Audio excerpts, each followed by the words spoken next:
Então, muito bom dia, né, a todos, aos membros da banca e também aos ouvintes, né, o pessoal que está assistindo pelo YouTube, né, demais canais. Inicialmente, eu quero agradecer e cumprimentar o meu orientador, o professor Francisco Bento da Silva, né, por esse empenho em ter me acompanhado aí durante essa trajetória, durante essa pesquisa. E quero agradecer aos membros da banca, né, o professor Carlos Augusto, também ao professor Francisco Paquinei, né, e também os suplentes, né? O professor Miguel Nevé. Agradeço realmente aqueles que estiveram também na banca de qualificação bastante, né? Clareou bastante que eu estava, me trouxe, né, informações, coisas que eu não estava enxergando, da qualificação vocês puderam contribuir bastante. Vamos lá, ao trabalho, né? Podia projetar na tela?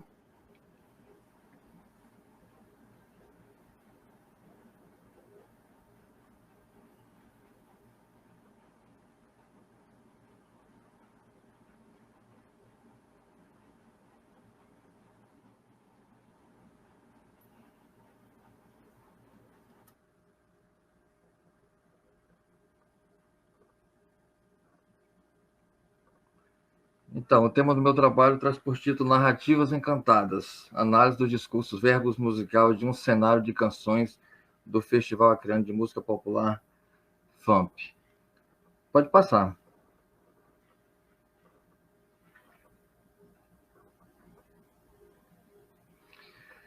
Então, a escolha, né, dessa proposta de pesquisa passou por esses três fatores, né?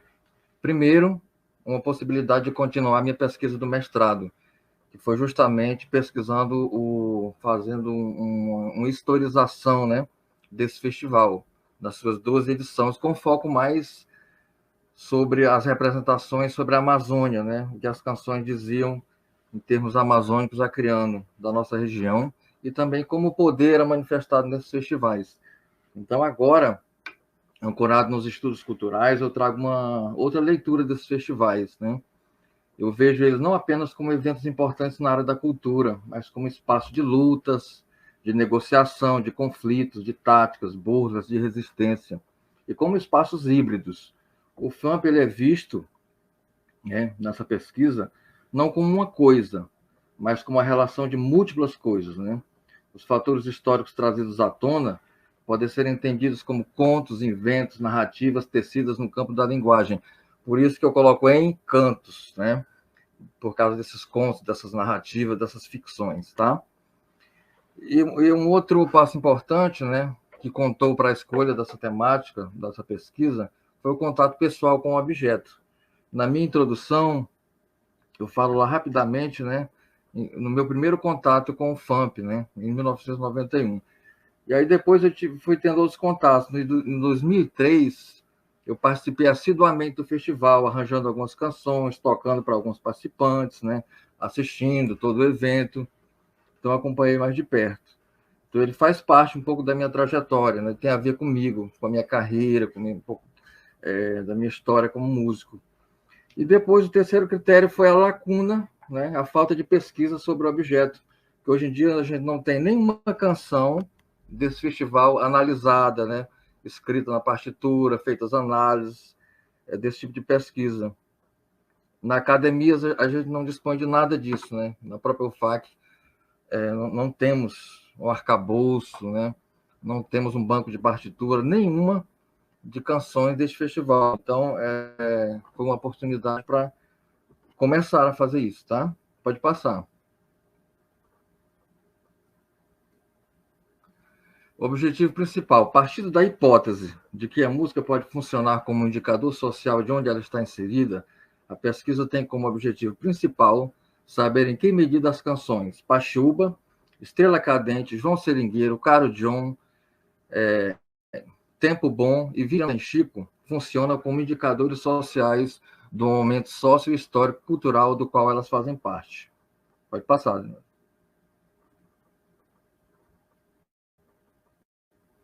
O objetivo Os objetivos específicos as canções em formato de áudio para a forma escrita, que é a partitura, né? Analisar do ponto de vista da análise do discurso crítica e da análise musical e verbo musical as narrativas discursivas de 6 canções, que eu chamo de cenário com S, que fizeram parte do Festival Acreano de Música Popular em suas diversas edições, né? Produzir, por meio da escrita, outros sentidos, outras narrativas que não serão as mais verdadeiras, tá? Nem tampouco as únicas possíveis, mas apenas outras metáforas, outras ficções. Colaborar para a preservação da memória musical na Amazônia Acreana e suas representações simbólicas. Fornecer subsídios teóricos que auxiliem a análise musical na canção. Encontrar nas canções indicadores sociais do momento histórico onde estão inseridas. Contribuir para a permanente construção, reconstrução e crítica de narrativas históricas e musicais na Amazônia Acreana, né? E disponibilizar um conjunto de fontes documentais em partituras analisadas para futuras pesquisas, né, de memórias dos FAMPs em arquivos ou bancos de dados. Mais ou menos um pouco dos objetivos específicos, tá? Pode passar, Denise. Falar um pouquinho do aporte teórico. O referencial teórico que orienta essa pesquisa mantém um diálogo com o campo dos estudos culturais, com uma abordagem transdisciplinar a partir das contribuições de Schuster Hall, Raymond Williams, Homi Bhabha, Michel de Certeau, com os estudos de linguagem apoiando Mikhail Bakhtin, Norman Fairclough, Dominique Manguenu, Eni Orlandi, Michel Foucault, e com teóricos da área da musicologia, teoria da música e semiótica, como Schoenberg, Kohreuter, Hindemith, Lourenço Mami, Aaron Copland, Felipe Trotta, Tiago Pinto, Luiz Tatiti, entre outros, né, que são só apenas uma pequena parte. A mobilização desse corpo teórico justifica-se pela necessidade do uso de outras perspectivas de abordagem e análise, outras categorias que perpassam os delineamentos do campo da música, entendendo que o corpus colocado em análise, com toda a sua complexidade, já implode a ideia de fronteiras disciplinares. Então, aqui, esse apoio nos estudos culturais, né, ele nos permite estudar a música como cultura, como produção cultural de um povo, e não só como produto da indústria cultural, ou de massa, né, mas também como campo de luta e resistência. Então, pelo viés dos estudos culturais, as canções tomadas para análise nesta tese são produtos culturais que são influenciados por seus respectivos contextos históricos, políticos e sociais, tendo a possibilidade de funcionar como indicadores sociais de momentos históricos. Pode passar. E aqui eu trouxe, né, um pouco das categorias de análise com alguns autores que ajudam a pensar essas categorias. Stuart Hall, né, na discussão de estudos culturais, cultura popular, Homi Bhabha com as categorias do entrelugar, né, que é uma nova perspectiva de abordagem que eu estou enxergando do FAMP, terceiro espaço, né, que ele usa muito, e o hibridismo. Michel de Certeau, falando sobre a tática, espaço cotidiano, o Bakhtin trazendo ideias de dialogismo, gêneros do discurso, interdiscursividade, intertextualidade, entre outras coisas que ele traz também. Norman Fairclough com a parte de análise do discurso crítica, né? Com toda a filosofia da análise do discurso crítica, com essa categoria de representação dos atores sociais, com o significado das palavras. Eni Orlandi abordando a questão do silêncio, como o silêncio significando coisas, né? Mesmo não estando lá, estando em silêncio, significando coisas, né? E alguns teóricos da música, como Schoenberg, Kohreuter, Hindemith, e entre outros, que eu abordo a questão da estrutura musical, harmonia, melodia, ritmo. O Tatiti, que vem com a proposta de semiótica da canção, né? Que ele trabalha a relação do texto com a música. Essa relação ele aborda 3 categorias, né? Que é figurativização, tematização e passionalização. Lourenço Mami, com a ideia de transcrição, né, da partitura como filtro.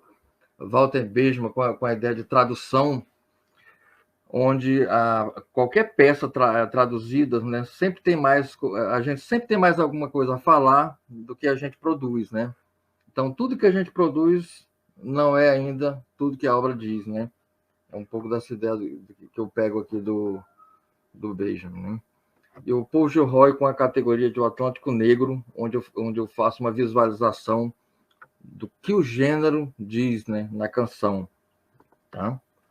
Depois eu vou falar um pouco mais disso lá na frente. Pode passar, Vinícius.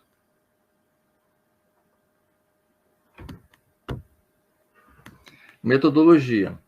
A pesquisa de natureza qualitativa, tá? Envolvendo análise de discurso verbal, musical e verbo musical. Então, o percurso metodológico que eu segui começou com a investigação do festival. Muito material eu já tinha, né, do mestrado, nessa parte de referências bibliográficas, materiais, áudios, né? E essa pesquisa, essa investigação do festival, eu fiz tanta pesquisa bibliográfica, né? Somando outros materiais pesquisados aqui, e audições de canções, né?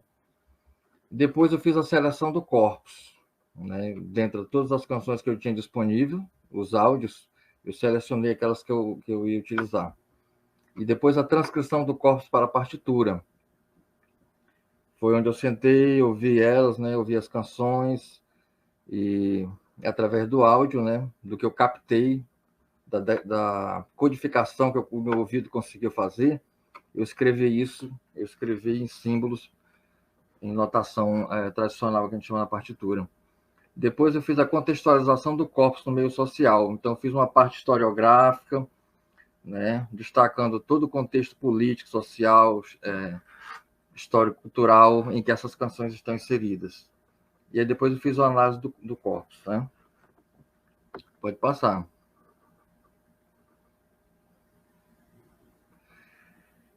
Seleção do corpus. Vejam, o festival ele teve 12 edições. A minha proposta inicial, né, o projeto para o doutorado, quando eu entrei, foi pegar uma canção de cada um desses festivais. Né? Com o decorrer da pesquisa e aprofundamento teórico, eu vi que era uma quantidade muito grande, porque os moldes da análise que eu estou fazendo demandam, né, um tempo muito grande e talvez esse tempo não seria o suficiente para trabalhar essas 12 edições, cada uma canção para 12 edições, então já fica como um trabalho futuro. Então, o que foi que eu fiz? Eu decidi pegar 6. Só que para fazer essa escolha, né, isso aqui foi observado durante o mestrado ainda, tá? Eu observei que os primeiros FAMPs, né, os de 1980 até 1986, foram produzidos pelo DCE, da UFAC. Então, o núcleo na UFAC no período da ditadura militar. Depois de 88 a 97, ele passou para o Estado, né? O de 88 foi a Associação dos Músicos com apoio da Fundação Cultural do Estado, né? Mas, assim, com um governo já democrático, né? E depois da ditadura, não tinha mais ditadura, então PMDB e PDS, né? Já estavam ali no comando do Estado. E os dois últimos foram feitos pelo governo da floresta, que a gente chama, né? O qual eu estou chamando aqui de Florestania, no PT, que é o Tempo Bom e 20 anos sem Chico, essas duas canções enquadradas nesse período. Então, para contemplar, né, uns créditos aqui tem que ter dado para o professor Gesso também, que ele fez essa observação, né, desses 3 moldes, né, esses 3 temperamentos desse festival, né. E depois ele passou a ser mais político, depois que ele saiu do DCE. Tanto que as torcidas, quando a gente vê algumas fotos, tem lá os números dos políticos, né? Então, um embate partidário começou a fazer parte desses FAMPs, depois dessa primeira seleção aí da ditadura. Então, para contemplar as canções em cada um desses 3 períodos, né, que eu vou chamar de atos depois, eu peguei 2 canções de cada período desses. Então, esse foi o critério para selecionar essas canções. E é claro também a parte da análise do que o discurso diz, né, na letra. Né? Pode passar. Então, esse é o cenário de canções. Pachuba, né, uma canção composta de Manuel Barros, que participou do FAMP de 1980. Estrela Cadente, de Pia Vila, Beto Brasiliense e Chico Pop, participaram do FAMP de 1981. João Seringueiro, uma canção de Francisco Augusto Vieira Nunes, o Bacurau, né? que foi a primeira colocada do FAMP de 1988. Caro John, né, dos colegas João Vera e Aloy de Castro, que passou do FAMP de 1991. Foi esse FAMP que eu entrei lá no dia da apresentação, acho que era no dia da final ou semifinal, e foi o meu primeiro contato com o FAMP, né, e com esses músicos aí. Tempo Bom, José Cleubio e Leonardo Noronha, participou do FAMP de 2003, eu estava presente assistindo isso daí, e 20 anos sem Chico, de Antônio Rocha, que também é um amigo meu de Chapuri, o FAMP de 2012. Então esse foi o cenário, né, que eu chamo, cenário com S, que é um conjunto de 6 canções que fazem parte do corpus dessa pesquisa. Pode passar.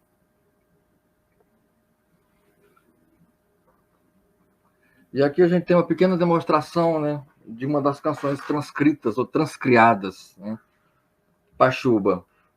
Então aqui a gente vê toda a parte documental escrita musical, né, as notas da melodia, do canto, né, as palavras embaixo, harmonias em cima, e aqui mais ou menos tem um mapa da música, né, em termos de interpretação, de altura, né, da melodia, da harmonia e do ritmo.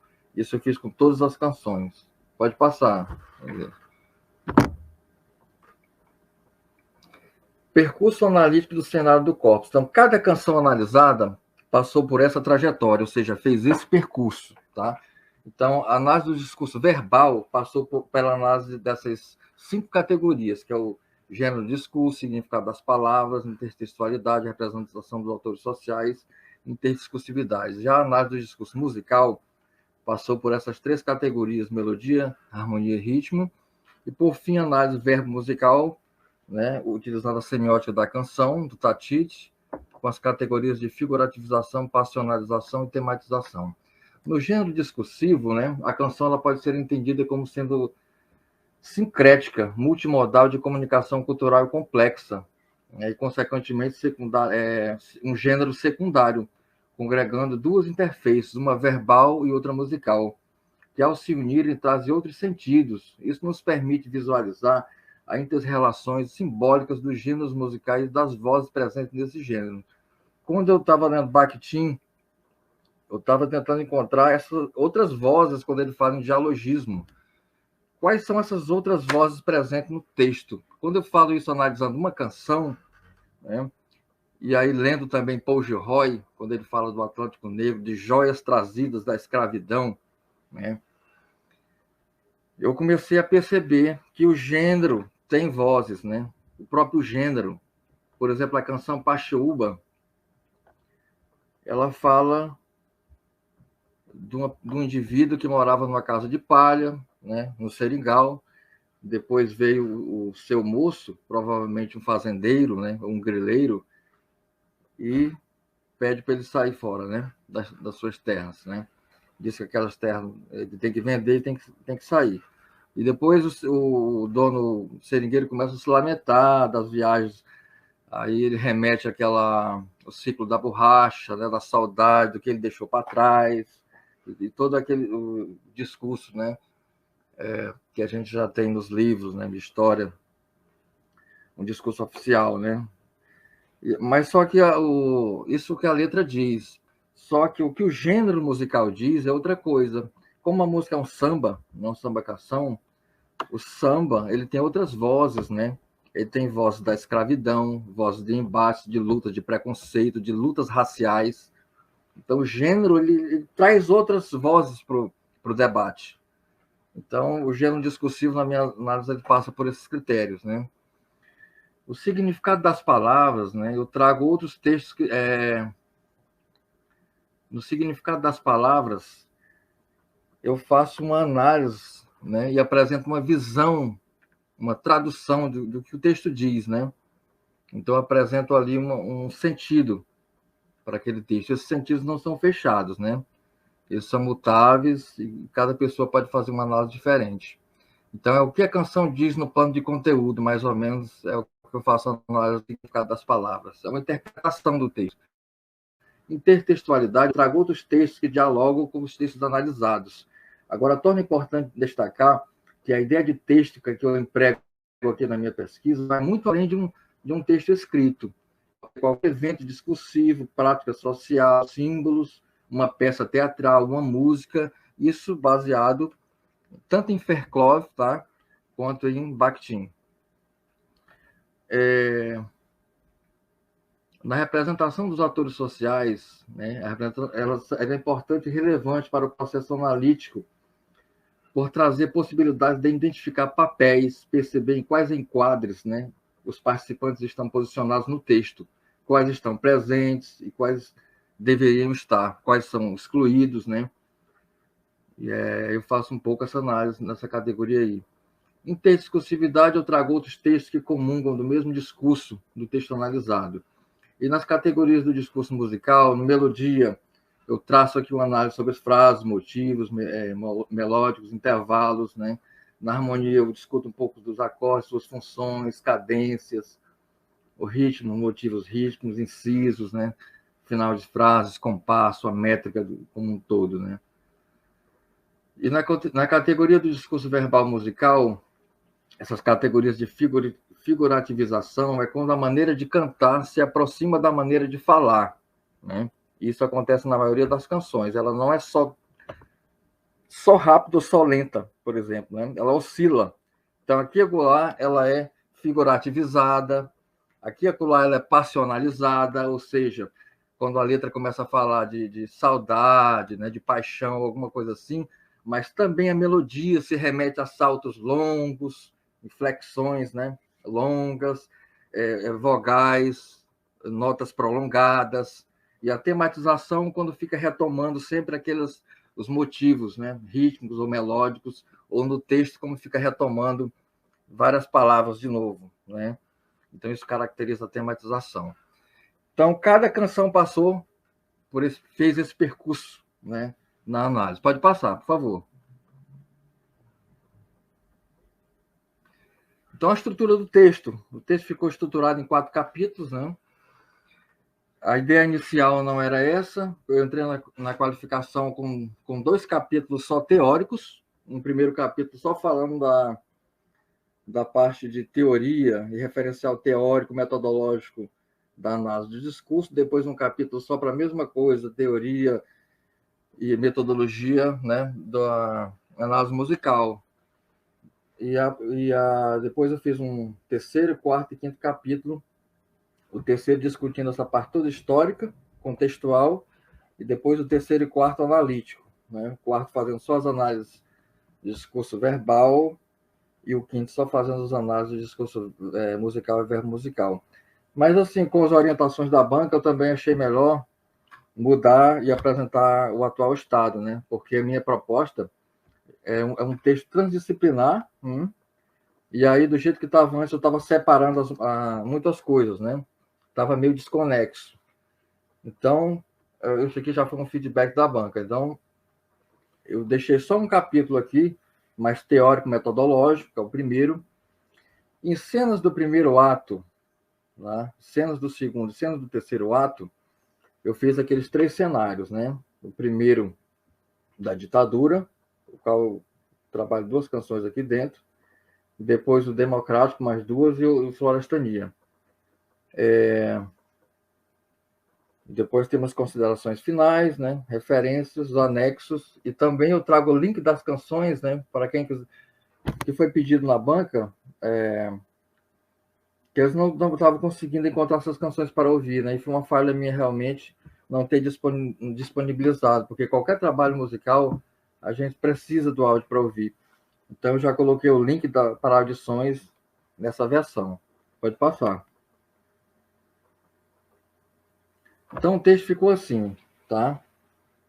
Capítulo 1, delineando os aspectos teórico-metodológicos, são apresentados os principais referenciais teórico-metodológicos e delineou a tese, no que diz respeito à cultura, história, música popular, análise do discurso e análise musical. No 1, a música popular e os estudos culturais, ela traz uma discussão sobre as categorias de cultura popular, né?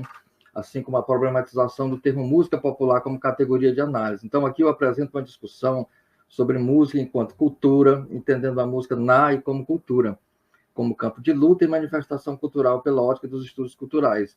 Eu também faço aqui uma discussão sobre música popular na tentativa de entendê-la não como uma categoria estática, mas como algo funcional, dinâmico, cotidiano, que se move, né, constantemente, que sempre significa algo para as pessoas.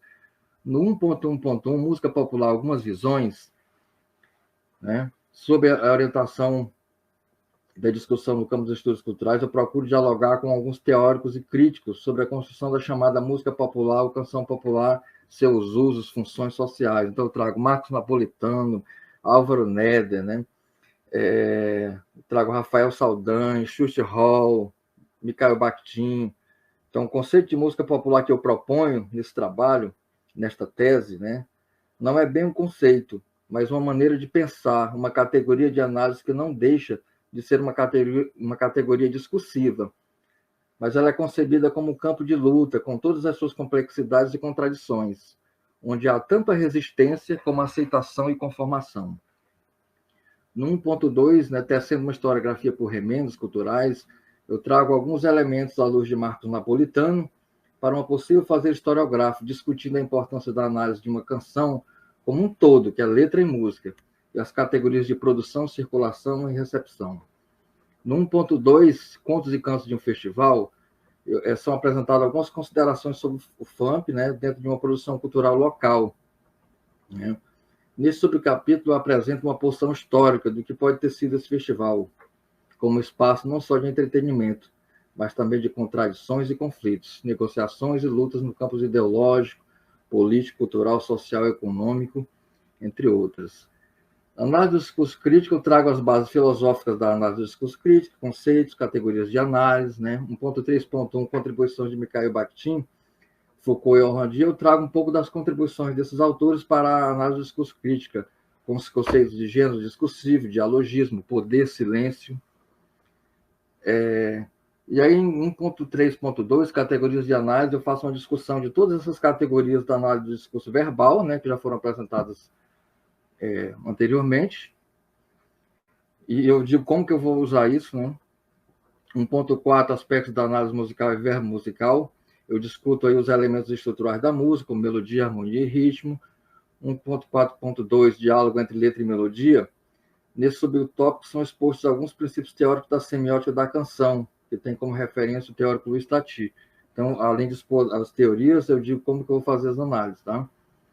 1.5, a problemática da transcrição musical, que fecha esse capítulo, traz a discussão sobre o processo de transcrição musical, processo esse utilizado nesse estudo. Aqui tenta-se demonstrar a complexidade desse processo. Né? A ideia de transcrição empregada nesse estudo vai além da adaptação de uma escrita de um plano para outro, ou de registro de uma determinada obra para um meio diferente original. Ela percorre os caminhos da tradução.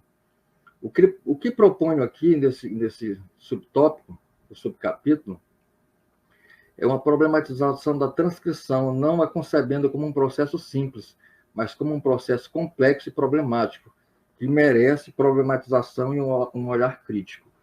Então, pode passar.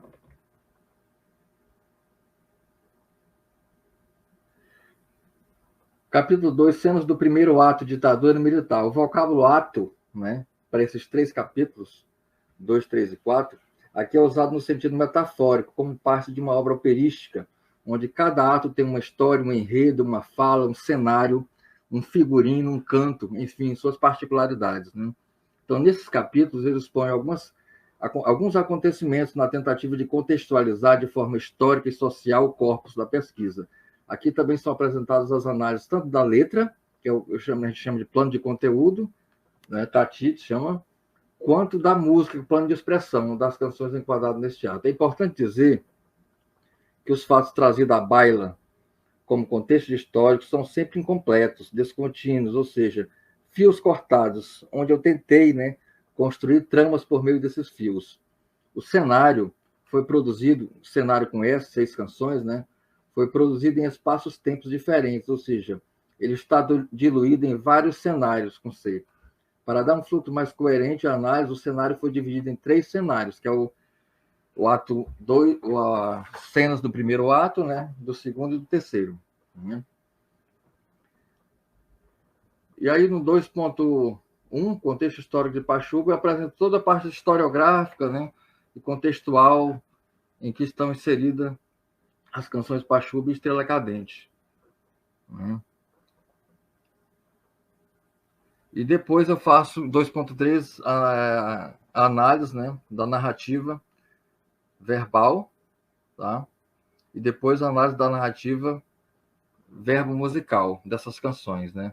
Sempre as análises vão seguir aquele fluxo que eu apresentei. Quando for análise da narrativa verbal, essas categorias de gênero discursivo, significado das palavras, intertextualidade, representação dos autores sociais, interdiscursividades, né? E aqui a gente faz isso com essas duas canções, né? No 2.5, narrativa musical, análise, né, de Estrela Cadente. Então, explicando logo o segundo, terceiro e quarto capítulo, pode passar. Eles trazem sempre os contextos, né, toda a parte historiográfica, tá? Cada capítulo desse, tanto 2 como 3 como 4, vão trazer toda a parte historiográfica, né, em que essas canções estão inseridas. Além de trazer toda a parte historiográfica, vai trazer a parte da análise, tanto do discurso verbal, quanto do discurso musical e verbo musical. É importante dizer que essas análises, a partir do momento que eu vou analisando, né, eu já vou apresentando as críticas e discutindo os resultados. Portanto, não tem um capítulo tipo discussão de resultados fora a parte. Eu já vou fazendo as análises, já vou discutindo, né? E aí, nas considerações finais, eu faço o arremate final. Pode passar. Pode passar também.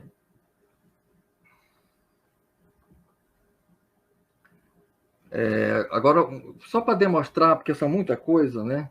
E já também o horário que já está estourado, uma pequena porção analítica de Pachuba. Então, para cada canção, na parte do gênero discursivo, eu observei essas características: uso de palavras do cotidiano, maior liberdade quanto às normas gramaticais, estrutura, uso de rimas, repetição de palavras, uso de metáforas. E aí, né, o segundo viés, que é a discussão do gênero musical em si. No caso da Pachuba, é o samba. Pode passar. No significado das palavras, né? E aqui talvez não dê tempo, né, estudar isso aqui, mas a letra da canção Pachuba, ela fala do negro, nem tampouco reivindica causas políticas raciais. No entanto, a representação do negro, da diáspora e das culturas do Atlântico Negro são evocadas pelo gênero musical. Então, quando a gente está falando do gênero musical, né, a gente tem que falar dessas outras vozes, e eu faço isso com cada uma das canções. No significado das palavras, eu não vou discutir essa canção inteira, mas só falando um pouco da primeira estrofe, quando a letra diz a casa de palha está caracterizando a moradia do seringueiro, mas o uso dessa frase não traz apenas a informação sobre as qualidades rústicas da casa.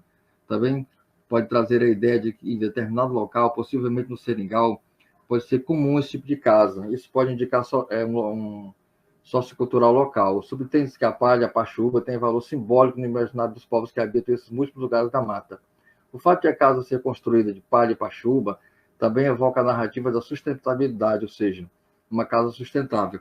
Então, eu faço, né, uma análise bem longa dessa parte do significado das palavras, de todo o texto, né? Só para a gente ter uma ideia aqui. Pode passar. Vou dar uma corrida aqui, tá? Porque eu estou finalizando também. E aí eu faço a intertextualidade, eu trago outros textos, né, que comungam do mesmo falar. Eu trago algumas dissertações, né, teses escritas que dialogam com o mesmo texto que eu estou trabalhando das canções. Pode passar. Na representação dos atores sociais, eu faço uma análise, né? Eu captei nessas canções tanto a voz do eu lírico, que é quem está narrando, como o seu moço. Eles não aparecem de forma explícita, precisam ser inferidos, né? O ator, seu moço, atua como sujeito ativo a partir do momento que diz para o eu lírico que as terras não são suas e, portanto, ele tem que sair, enquanto que o lírico é afetado pela atitude do seu moço, que faz pensar numa coisa que nunca havia pensado antes, que era ir para outro lugar. Então, eu faço uma discussão dos atores sociais envolvidos, né? Pode passar. Isso aqui é só uma pitada falando de uma canção só, não tudo, só uma pequena porção. Na interdiscursividade, eu trago outros textos que dialogam e comungam do mesmo discurso. Então, apresento outros textos, comento, né? Pode passar.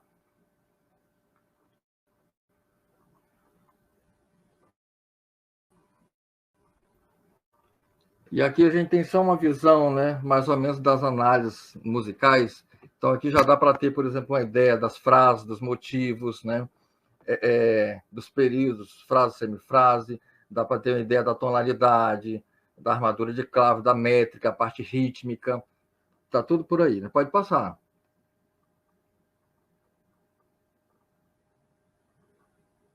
Aqui a gente tem uma noção também já da parte harmônica em cima, com os graus embaixo, né? Que a gente já pode deduzir as funcionalidades. Aqui a gente já pode ter as ideias também dessa parte do tonema, né? Dos ascendentes, dos suspensivos, dos descendentes, tá? Os inícios rítmicos, né? Pode passar.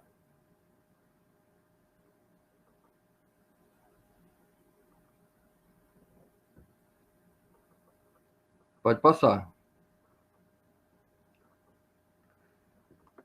Olha só, isso aqui é a segunda semifrase de Paxiúba, né? Se a gente observar esse seu moço, do seu, né, para amor, tem um salto grande aí. Esse salto, ele indica uma inflexão de voz, né? Esse esforçamento pro agudo, que ele é interrogativo, segundo Tati, quando você caminha para cima, né? Então, aqui, esse seu moço é uma frase interrogativa na hora dele ser cantado. Ele pede uma resolução, né? É uma fala que se remete ao movimento, não resolvida, que depois ele vai resolver lá em Saia da Chuva, daquele tonema descendente, né? E aí ele resolve, mas com uma carga de tensão, porque ele termina no acorde dominante e pede para ser resolvido em algum canto ainda, que é na tônica, no caso não resolveu. Então, mesmo sendo uma frase afirmativa, ela, quando cantada, ela é tensa, por causa desse motivo aqui. Então, essa parte aqui, ela é passionalizada na subida, né? Nessa seta subindo aqui, ó, né? E da mesma forma na descida. Mas vejo que essas três notinhas aqui, elas são cantadas muito entre seu mo, quase falando. Então, ela é figurativizada, né? Ela remete à categoria de figurativização. E assim eu fiz uma análise com todas essas canções, detectando essas categorias, né? Quais são mais figurativizadas, quais são mais passionalizadas, conforme Tatite. Pode passar. Aqui é a parte do refrão de Paxiúba, temos a letra, né? Aqui já dá para fazer todas as análises, e eu fiz as análises, pode passar.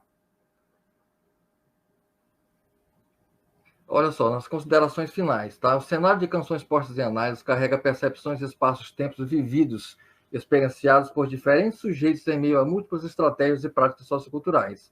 As canções são resultantes de invenções que carregam toda uma carga histórica do lugar, trazendo marcas da intencionalidade da ação humana. As canções analisadas nessas pesquisas apresentam tomadas de posição do sujeito no mundo de suas significações. Os compositores fizeram de suas obras instrumentos de intervenção social. Ao analisar as canções situadas no contexto do primeiro e segundo atos, foi possível compreender que elas foram produzidas a partir de uma formação ideológica de engajamento social, evidenciando um sujeito atravessado pela ideologia de liberdade e igualdade democrática.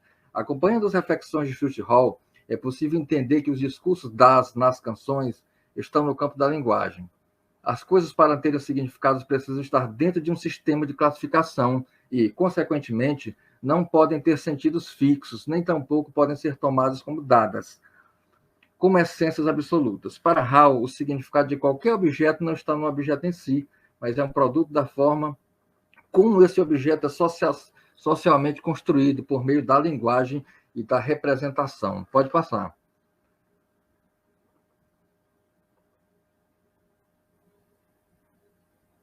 Os FAMPs são entendidos aqui como espaço de conflitos, de negociações, de trocas, de recusas e manifestações culturais e políticas, como lugar de enunciação das canções analisadas, podendo assumir o papel de entrelugar, que é aquela categoria, né, que, segundo Homi Bhabha, surge da inscrição e articulação do hibridismo, sendo o fio cortante da tradução e da negociação entre culturas, um lugar nenhum nem outro.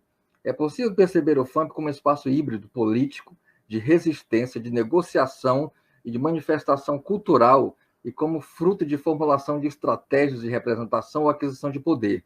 Nesse caso, o poder de fala pela música. Os participantes do FAMP podem ser vistos como sujeitos desses entrelugares. As canções dos FAMPs, principalmente daqueles que ocorreram no contexto da ditadura militar, podem ter sido produzidas nesses entrelugares, no qual um grupo de artistas se valem de um formato de festival permitido, né, e se posiciona frente ao poder, produzindo estratégias de enfrentamento político. Pode passar.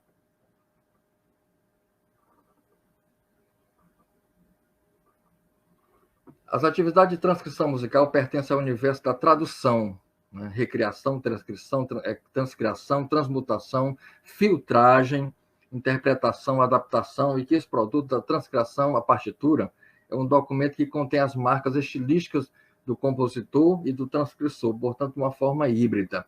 Então, pulando aqui já para a parte do final, a partitura aqui é tida como um documento histórico, memória preservada e herança de bens culturais artísticos. Assim, o cenário de canções documentadas em forma de partitura são bens culturais produzidos na Amazônia Acreana. Pode passar. Em todas as canções analisadas, contém indicadores sociais do momento, do lugar histórico em que estão inseridos, né? Citando algumas. Na canção Pachuga, o texto expõe um problema social do cotidiano da época, de 1980. As lutas por espaço, onde as grandes propriedades de terra coibiam trabalhadores, poceiros, quando não expulsando pela força, ofereciam preços muito baixos pelas suas posses. Além disso, o autor se apropria da narrativa sobre a vinda de imigrantes para a Amazônia Acreana em busca de melhores condições de vida, onde chegavam sem nada e passavam por momentos de saudades, pensando na família e no lugar de origem. Pode passar. Pode passar isso aí também, tá? Vou caminhar mais para o final. Pode passar também. A letra da canção Tempo Bom transita por um terreno indígena, trazendo indicadores sociais do lugar, como as tradições culturais, passando pelo Curumim, pela beira do rio, pelas etnias Caxinauá, Campa, Axaninca e Jaminauá. Essas etnias fazem parte dos povos indígenas da Amazônia Acreana. Além, a letra também transita pela lua branca, pela caiçuna, pela dança, pela música e cipó, com o refrão enfatizando sempre um tempo bom, entre aspas. Esse tempo, né, entre aspas, que se quer passar no discurso verbal, é um indicador social e político imaginado no governo da floresta, portanto, do lugar. Pode passar.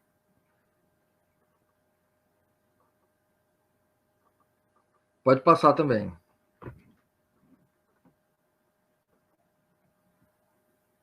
Como contribuição teórica aos estudos desenvolvidos na área de análise do discurso, verbo musical, busquei apresentar novos caminhos que pudessem minimamente dar conta da complexidade desse estudo. Termino esse trabalho com a sensação de completude, com um tonema, né, como diz Tatite, ascendente interrogativo, subindo, né, que expressa movimento e continuação. O certo é que, por sua complexa natureza, pelos mais variados sistemas que se formam nas múltiplas culturas, pela constante criação, recriação e desconstrução das linguagens musicais e estéticas da arte, tudo isso faz com que o discurso musical seja um ponto crítico a qualquer ferramenta que se propõe a analisar e encontrar a lógica do seu funcionamento, né, dessas engrenagens. As análises feitas nessa tese, além de incompletas, não revelam nada de natural. São apenas algumas possibilidades de escrita, de leitura no mundo da linguagem.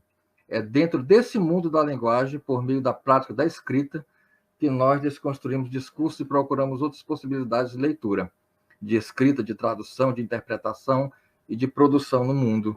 Pode passar.